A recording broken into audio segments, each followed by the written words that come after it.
Yo, what is going on, guys? You got Glop, and today we are here to do some coverage of round number 2 in the Team Apex Draft Tournament. So this has been long overdue, obviously.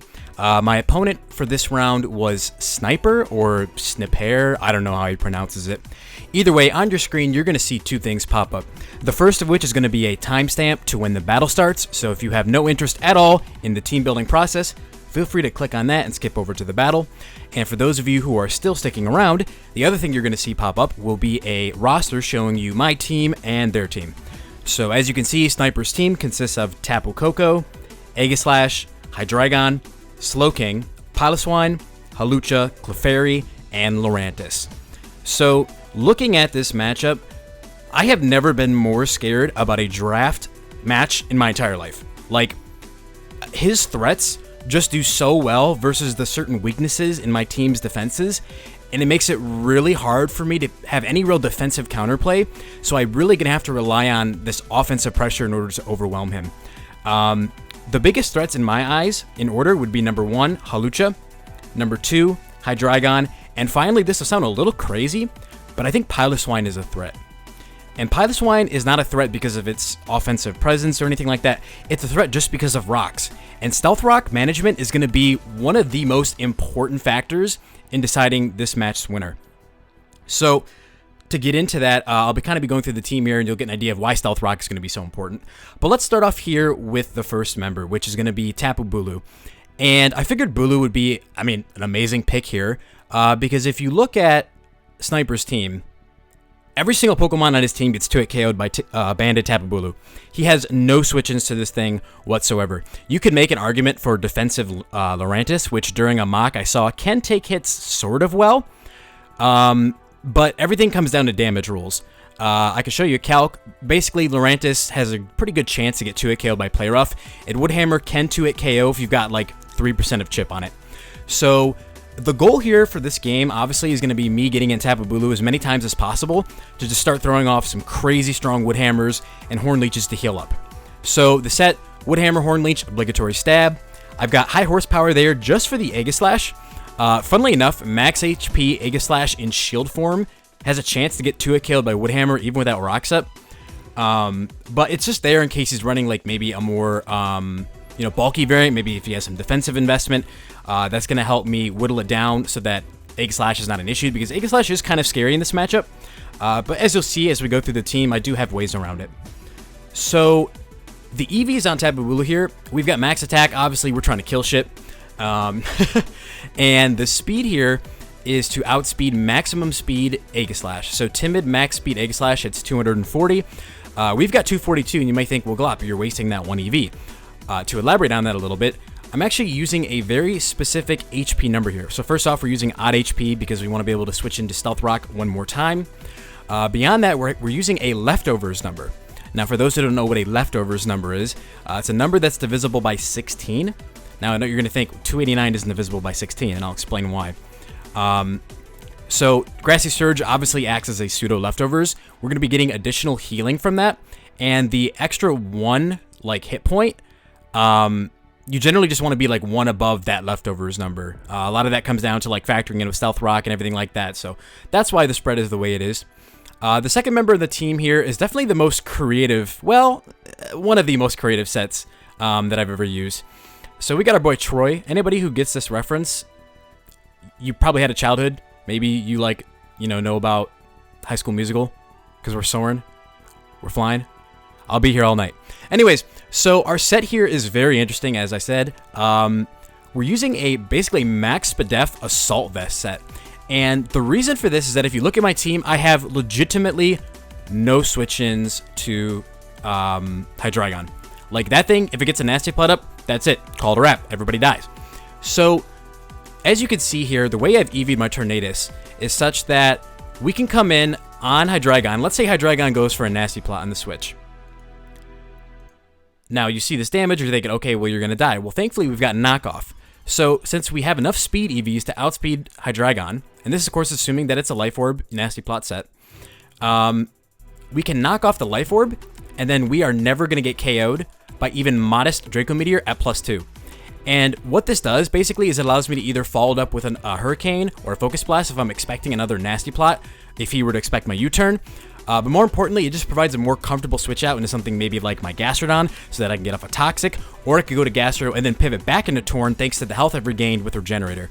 So really, Tornadus is just here to deal with Hydreigon, and that's why Stealth Rock is so important in this game, because if he gets Stealth Rock up, Tornadus can't really check Hydreigon anymore, right? With rocks up, like, this Draco Meteor is going to be popping me. I can't kill it with Focus Blast and Hurricane, but I basically accepted that the way I'm going to play this game is going to be to pressure him to never get up rocks, and if he does, I'm willing to almost throw out my Rotom, spoiler, has Defog, just for the sake of getting rid of rocks, because I need Tornadus to be around in order to take care of this Hydreigon, because otherwise it's just going to run through my team. So that's about it with Tornadus. The next member of our team here is... This is probably the most creative set, and arguably the most crucial to our success. I'm not understating when I say that legitimately the outcome of this game will depend on how well I utilize this set. So, Latias here, really crazy EV spread, and you're seeing Electric Seed, and you're probably thinking, well, what the heck? You've got a Tapu Bulu. Don't you want the Grassy Seed to get a boost? No. So, Latias actually serves as a poor man's check to Hawlucha, right? Because Hawlucha with a boost up can legitimately 1-hit KO or 2-hit KO every single member of my team. And the thing about the Pokemon that can, you know, avoid the 1-hit KO, they're going to be so pressured by other Pokemon on his team that realistically they're not going to be at that good amount of HP so that they can take that hit after the Swords Dance boost. So the idea with my Latias here, and I'll show you some calculations. The idea is to preserve Latias. I pretty much never want to bring it in. The speed EVs are there just in case something goes wrong and I need to have a check to Hydreigon. I have enough speed to outspeed Hydreigon. I can knock it out with a Draco Meteor. But I want to show off the beauty of this set. So let's pull up Hawlucha. And I've really accounted for a lot of things here. A lot of my preparation time was spent developing this set. So my opponent can afford to run no speed because at +2, thanks to the Unburden boost with Electric Seed and Tapu Koko, the combination, he's going to be able to outspeed every single Pokemon, even if I was to run like Max Speed, Choice Scarf, Tornadus, doesn't matter. Or he can run very minimal speed to do that. Anyways, so I'm anticipating him to probably be running a max HP or max Spadef variant. And again, this is where Rocks comes in play and it'll be very important. But as you can see here, let's take off the item on Hawlucha and let's put it at +2. Right? So you're seeing Acrobatics, Latias gets blown back. However, the condition for Hawlucha meeting its sweep potential, that is electric terrain being on the field, is also the same condition that I have to stop it, right? Because he can't get the speed boost unless electric terrain is up, and that's going to allow me to get a defense boost thanks to my Electric Seed. So essentially the idea is, if at any point Hawlucha comes out with the terrain up, all I have to do is go hard into Latias, and I can take it on just fine. And I've even accounted for Stealth Rock here. So you'll see a +2 Acrobatics, max attack, versus Latias. I can still survive that even if Stealth Rock is up. And the EVs I have, as you can see here, Psychic is always going to knock out this Hawlucha from full, assuming it's a 252 HP variant. So that's why I have my EVs in special attack. And let's say for some crazy reason, or maybe if my opponent is, you know, very intelligent and actually sees that this might be a more optimal spread and runs 252 special defense, right? Capitalizing the fact that, you know, Hawlucha's got a little bit better of a base defense, so Psyshock is always going to do less than Psychic. Let's say he's running Max Spadef. Provided I've kept up Rocks, and I've got maybe some kind of little chip on Hawlucha, we can knock it out with Psychic even from full after Rocks. So, the Latias set, again, is really just to be here as the stopping measure to Hawlucha. It can also put in some work late game if I'm able to weaken or get rid of the Aegislash and also get rid of the Slowking. So it can definitely be a late game win condition. Because it's actually able to take a Play Rough from Tapu Koko, Life Orb, once you've got the Electric Seed boost, of course. So there's a lot of different points in the game where Latias can come in, but essentially my goal is to preserve it and only send it out for when Hawlucha comes out. So next, let's take a look at Gastrodon. The main role of Gastrodon here is basically to just handle Specs, Timid, Aegislash, and also check some special variants of Koko.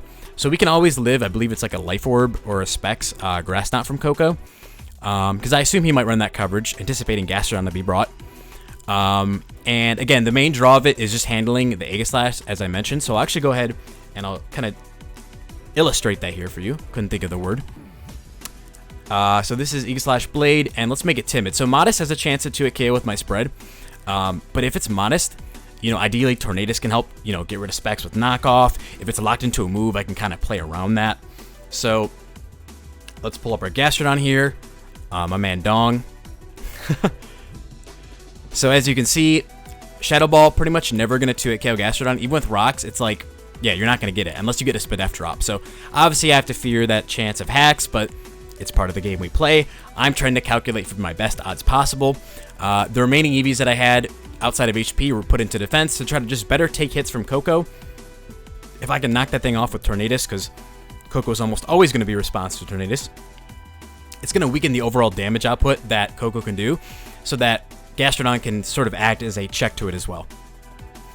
Next, let's take a look at the Mega of the team, Aggron.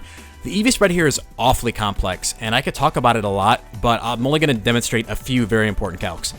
Nicknamed affectionately after my best friend, this is my man Defiant Bust. So we've got rocks. Obviously, we want to have rocks up to, you know, ensure some KOs on his Pokemon, really help Tapu Bulu get some KOs, things like that. The speed EVs are here to outspeed Piloswine. So, you know, let's say Piloswine is running like, you know, 8 speed EVs, maybe trying to creep Aggron. I'm running 16. I want to make sure that I'm always faster than Piloswine so that I can pressure it or kill it with Heavy Slam if it's gotten knocked off, thanks to Tornadus. We've got max HP to maximize our bulk. We've got Impish Nature to help deal with Hawlucha. It's just going to minimize the damage that a close combat or a high jump kick is going to be doing to it. The attack EVs are here for a very specific scenario, so I'll actually go ahead and demonstrate that here. Let's pull up Aggron in the calc. So the thing that I wanted to account for was, say that, you know, stuff gets out of line and I need to check a potentially Specs Aegislash. I want to make sure that, even, let's say he's running a more bulky variant, right? I want to make sure I can knock that out 100%. So we're using high horsepower. And the reason for that is that high horsepower is not weakened by Tapu Bulu's grassy terrain. So I'm just trying to count for every possible situation, turn, interaction, thing like that. The 36 attack EVs, as you can see here, ensure that I will 100% knock out Aegislash Blade. So this is assuming that, of course, he's gone first. He's hit me with the Shadow Ball, and now I attack in retaliation. 100% chance to knock out Aegislash Blade, even if it's running 252 HP. So that's where the attack EVs come into play. We've also got Roar in this set for a couple reasons. Mostly to try to like force out something if it's set up, such as Hydreigon maybe, if he like tries to get greedy, go for Nasty Plot, and also maybe to get rid of the Hawlucha. Say the game plan goes awry and I lose Latias for some reason, you know, ideally I could try to get off a Roar to get it out of there and, you know, prevent the sweep that way. The last member we've got here, the EVs are kind of weird on it, but basically Rotom's role is here to just check Koko and Piloswine and keep hazards off the field. So we've got our 2 stabs, Volt Switch and Overheat. Volt Switch obviously keeping up momentum, getting opportunities to bring in Tapu Bulu. And we've got Pain Split to keep ourselves healthy. This is a really nice little tech here on Rotom, because I figured he might try to bring Roost on Tapu Koko. Seeing how easy he can force out switches from Koko, or from Tornadus, excuse me, and Latias, and that way he could, you know, get a Roost off. So if he likes to Roost, I can just Pain Split and keep myself healthy so that I can continuously check the Tapu Koko. I can guarantee take 2 Life Orb Max Special Attack Thunderbolts with this thing. The defense is basically to help cushion blows from, let's say he's running a Banded Koko. I'm able to take 2 close combats from full. And basically, like I said, Pain Split, just keep me healthy. And Defog is there to get rid of hazards. So ideally, we want to have a situation where Tornadus has knocked off Piloswine's Violite. That way we can do significantly more damage with Rotom here, so that we can eventually kill it off and win the hazard control war. So that's really it for this matchup. Like I said, it's going to be a very, very scary game. And without any further ado, let's go ahead and take a look and see how things went down. Alright guys, and we are here for the battle. This is the second time for me since OBS decided to be difficult and not record. Either way, looking at the matchup here, this is basically exactly what I expected. I knew he wasn't going to be bringing Lurantis or the Clefairy. So as I discussed in the team builder, the goal here is going to be to lead off with Tapu Bulu, start just wailing on his team and not allowing Piloswine to get up rocks. So turn 1, very interesting turn. I would really love to know what was going through the mind of my opponent. So it's revealed here that Slowking is using a Rindo Berry. For those who do not know what that does, Rindo Berry is a berry that reduces, and I say that with air quotes, reduces the damage of a super effective grass type move. Completely irrelevant here because Woodhammer is going to send this shit packing, gone through the Rindo Berry, never to be seen again. And that's really excellent for me because I don't have to deal with Slowking being annoying, pivoting in on Tornadus, going for teleport, any shenanigans like that, so that's very relieving. They're going to pull switch into their Aegislash here, and of course I'm going to scout for the specs. I'm going to go out into my Gastrodon, as it's revealed to be a Choice Band Aegislash, and that's a little bit scary for me just because I haven't Mega Evolved my Aggron yet. So I'm going to have to make the switch hard into Aggron here. Going to take a little bit more damage than I would like, but I'm going to be able to freely Mega Evolve and throw out my Stealth Rocks in the following turn. Hydreigon's going to come out here, and I'm going to stick right to my game plan. Don't want to risk any kind of, special attack hitting my Aggron. I see this damage, and I just can't help but think that this is a bruh moment. Like, you have so many options for Hydreigon. It very clearly has no switch-ins for my team. But it doesn't even look like it's specs. It's not even Life Orbs. I don't know what it is at this point in time. Either way, gonna go for knockoff to try to scout the set, or just get rid of anything's item in general. Tapu Koko's gonna come out, and we'll be losing its Life Orb, which is good for us. And I believe here I just go out into my Rotom. Yep, knowing that this is my primary response to the Tapu Koko, and I have a good feeling that he's not going to stay in here. I'm going to anticipate a switch out into the Hydreigon and go for the Volt Switch. I felt like it was a little bit rushed if he wanted to risk the Piloswine on a potential overheat. This is going to allow us to now go for a knockoff again with Tornadus as we get rid of Piloswine's Eviolite, and that's excellent for us. Because as I mentioned, that makes it easier for Rotom to do its job of beating it 1v1 and keeping rocks off the field. So I'm going to U-turn out here. Not really fearing an Ice Shard or anything like that. I figured Rocks would go up this turn, so I went out into my Aggron, but they go for Icicle Crash, and I do not agree with that play at all. I think at this point, you're definitely behind. You need to get up Rocks so that you can try to maintain the pressure of switches. Either way, though, the EVs I showed off in the team build are going to come in clutch because I outspeed this Piloswine, able to knock it out with the Heavy Slam. So Aegislash is going to come out here, and again, EVs definitely coming in clutch. We talked about high horsepower and how, we can knock out from full a Aegislash in the blade form, even if it has max HP. So I'm going to go ahead and show that off here. Knowing that it's banded, I can comfortably take the close combat, and Defiant Bust is going to stomp this Aegislash right into the ground, gone. Big hoof to the face. Hydreigon's going to come out here, and I'm going to stick right to my game plan. Just want to go right out into my Tornadus, seeing as I can freely go for a Hurricane here. And the reason I go for Hurricane is I want to try to figure out what kind of set this Hydreigon is. If he switches out, it's likely Choiced. If he stays in, then it might be a Roost set, so I can gauge damage, get an idea of, what his EVs and everything might be. Either way, he's going to go to Koko, as I unfortunately missed Hurricane. Not a big deal, though. Wouldn't have knocked it out. He's going to have to Roost here anyway, so I pull the switch out into my Rotom, and I'm going to throw off an Overheat, which unfortunately lands to the left. Not a huge deal, seeing as I can follow it up with a Pain Split in the following turn to keep my Rotom healthy and keep it in this game.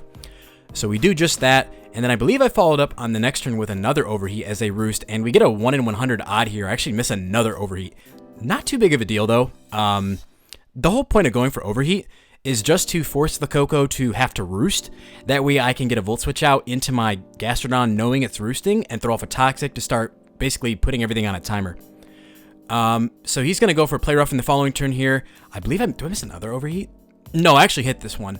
And again, as I talked about a second ago, now I can Volt Switch into my Gastrodon. Going to be able to throw off a Toxic here as I believe I catch the Koko? Or no, I catch the Hydreigon, I believe. Oh, excuse me. No, I misspoke. I went for Recover that turn, knowing I pretty much take any hit. And then the following turn here, I can pretty much freely go for a Toxic. Because at this point, I was pretty much assuming Hydreigon was Choice Scarf, so I felt pretty comfortable going for the Toxic on that turn. He's going to go for Play Rough here, as I pretty much know I can take any hit. I'm going to go for a Toxic, expecting maybe a U-turn. But after seeing the damage of Play Rough, I know that I can take it, so I'm able to go for Recover in the following turn, and I think a Toxic again here. Oh, no, actually I go to Bulu here, and I actually have some notes. So the reason I made this play, I was scouting for Brave Bird. No, I'm taking a turn in advance. Hold up, guys. I'm jumping ahead. I already recorded this whole thing, and OBS didn't record it, so I'm all out of whack. I pull a switch out into Bulu here. The reason being, if he attacks the Gastrodon, hoping to maybe set up for his endgame with Hawlucha here, after the Toxic damage, Coco is not going to be able to come in on Stealth Rock, and more importantly, Grassy Terrain will be up. So there would be no way for him to reset the Electric Terrain, meaning Hawlucha can never get its boost, meaning it can never sweep my team. So that's why I sent out Tapu Bulu on this turn. He makes the smart play, goes for Roost, and that's going to give him more opportunities to, do his bullshit.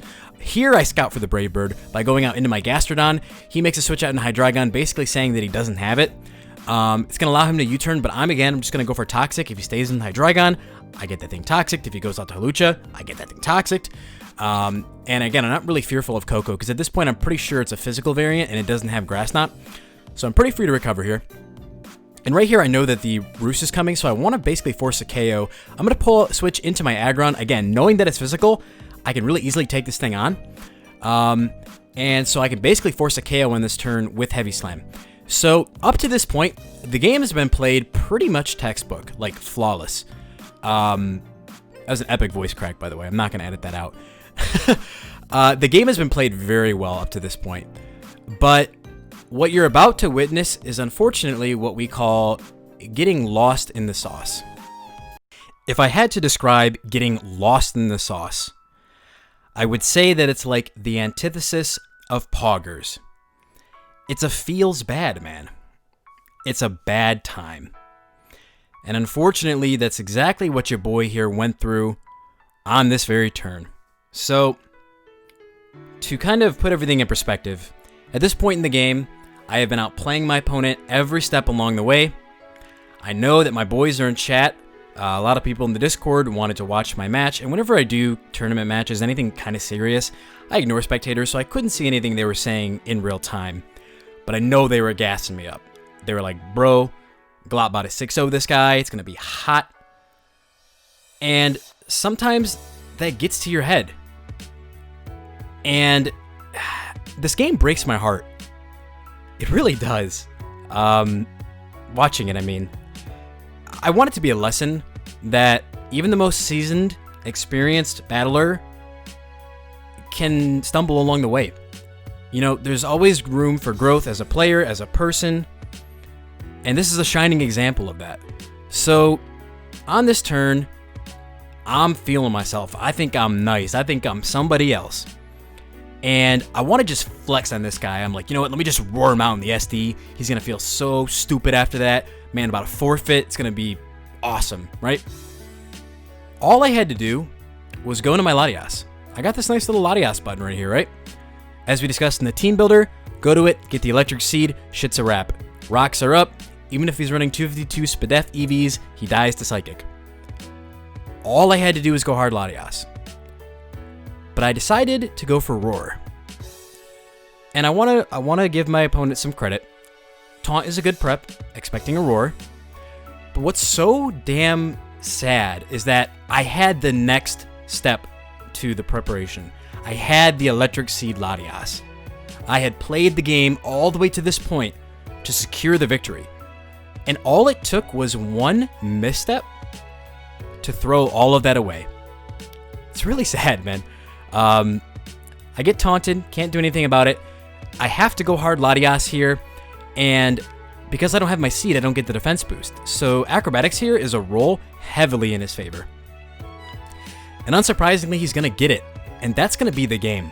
That's it. I lose. It really sucks. It's frustrating because I feel like my preparation was superior. I feel like besides that one turn, my play was superior. But none of that mattered. And I don't want to say it's all for naught, right? The bright side of me would want to say, well, you know what, Glop? Nobody else could have prepared as, intelligently and as diligently as you did, right? But it just sucks that the execution wasn't there.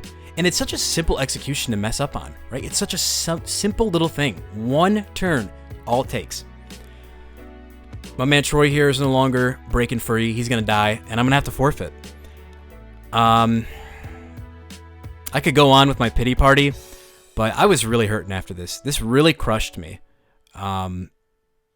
Just such a sad way to lose. So what could have been a 6-0 ended up being a 2-0 loss. So good games to Sniper. He sent me a message afterwards. I want to give the guy some credit. Obviously in the moment I was salty. But afterwards he reached out to me and said, hey, sorry for the overheat misses. to this day, I still feel like that was kind of a little bit of a slap in the face, although it was a nice gesture, just because of the fact that the overheat misses had literally zero impact on the outcome of the game.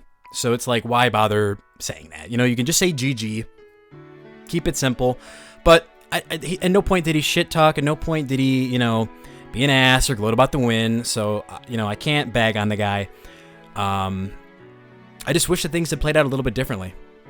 So unfortunately, that's going to be a loss for us here. Going to be doing some coverage of my round 3 match really soon. I'll be seeing you guys in that video. Peace.